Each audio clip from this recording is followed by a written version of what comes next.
ये कहानी काजल नाम की एक लड़की की है जो लक्ष्मी नगर में रहती थी। वो बहुत ही खूबसूरत थी। बचपन से ही काजल के बाल बहुत ही लंबे थे और वो अपनी बालों का बहुत ख्याल रखा करती थी। वो दिन भर उसकी बहुत देखभाल करती थी, इसलिए उसके बड़े होते होते उसके बाल उससे भी लंबा हो जाता है।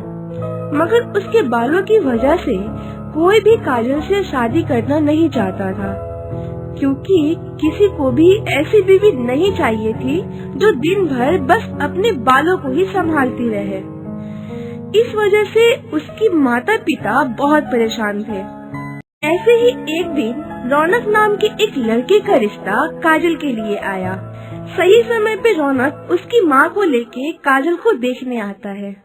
नमस्ते बहन जी। अरे नमस्ते, आइए आइए।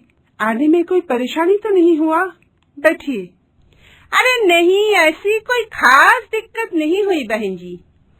हाँ, बैठती हूँ। अब लड़की को बुलाइए। मैंने सुना है आपकी बेटी बहुत खूबसूरत है और उसके बाल बहुत लंबे हैं। जरा हम लोग भी तो देखें। बुलाइए जरा।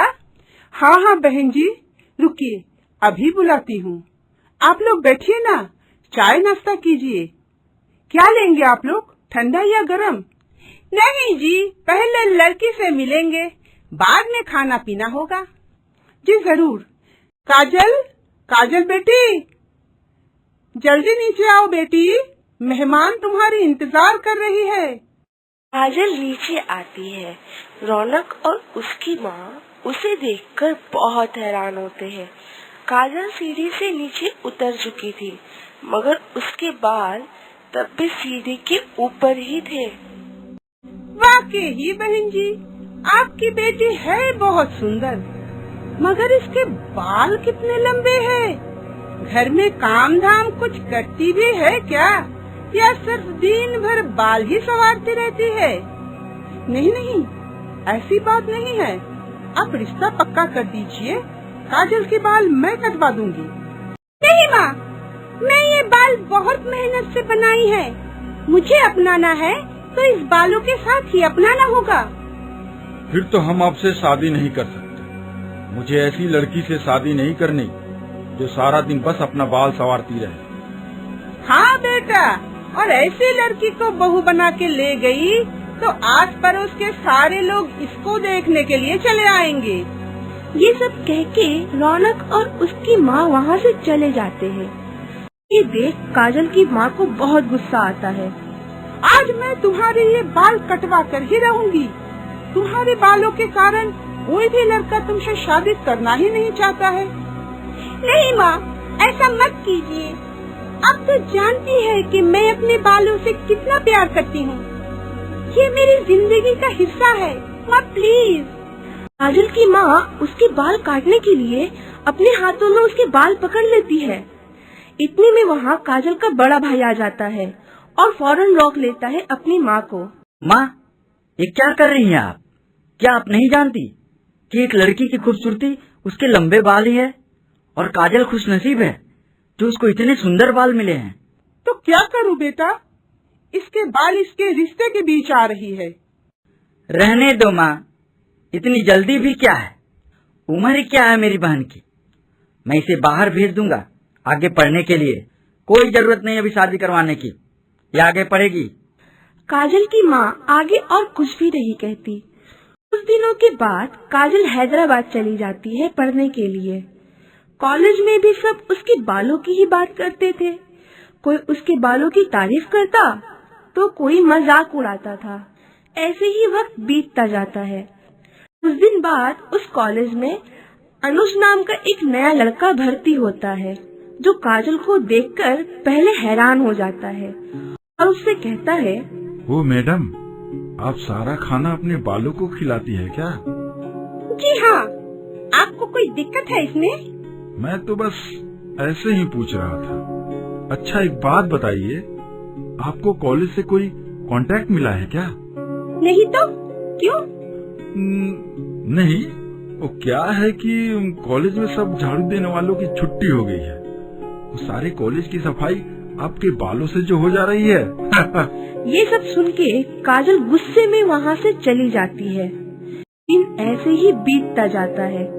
काजल और अनुज में दिन ब दिन झगड़े बढ़ते ही जाते हैं और उन दोनों के बीच हमेशा नोक-झोंक लगी ही रहती है। एक दिन जब काजल लाइब्रेरी में बैठकर किताब पढ़ रही थी, तभी अनुज उसके बालों को लेकर उसके ऊपर किताब रख देता है। काजल जैसे ही वहाँ से जाने लगती है, तभी वो किताब गिर जाता है। इससे काजल बहुत डर जाती है। ओहो, ये किसने किया है?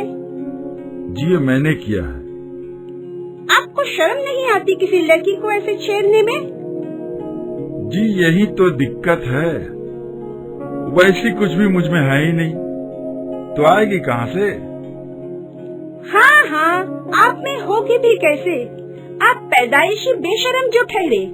ज्यादा बोलो मत। क्यों ना बोलूं? मैं तो बोलूंगी।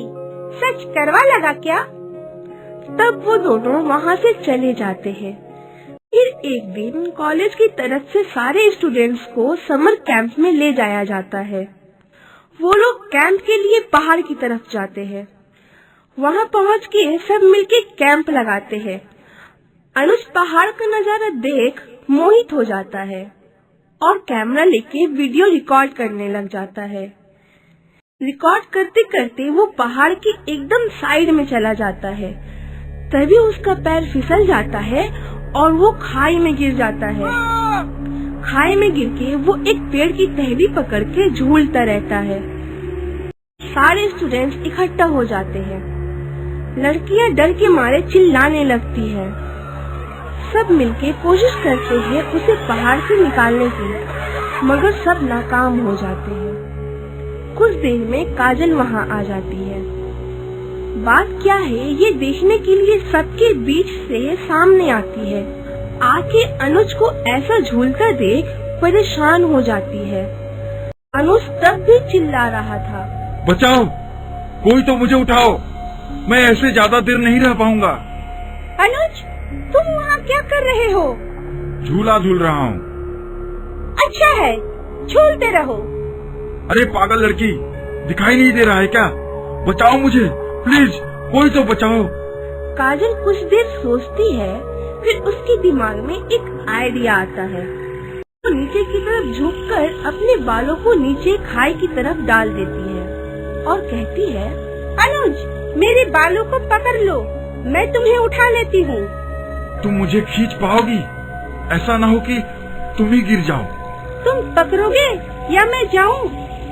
नहीं, रुको, पकड़ता हूँ। कुछ ही देर में काजल उसे अपने बालों से खींच के खाई से बाहर निकाल लेती है।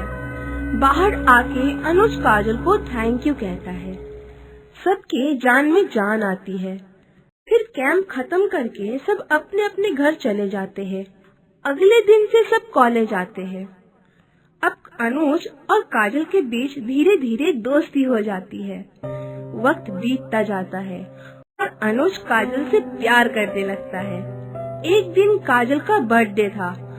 अनुज ने सोचा, आज अच्छा दिन है, मैं आज उससे अपनी दिल की बात करके ही रहूंगा। अनुज काजल के बर्थडे पार्टी पे जाता है। केक कटने के बाद अनुज मौका देख सबके सामने काजल को अपने प्यार का इजहार करता है, क्योंकि काजल भी दिल ही दिल में अनुज को चाहने लगती थी। इसलिए वो अनुज के प्यार को स्वीकार कर लेती है। दिन ब दिन दोनों के प्यार और भी गहरा होता जाता है। कॉलेज खत्म होने के बाद दोनों को ही अपनी मनचाहा जॉब मिल जाता है। तब दोनों के घर वाले उन दोनों की शादी बड़े धूमधाम से करवा देते हैं और वो लोग खुशी खुशी अपना जीवन बिताने लगते हैं।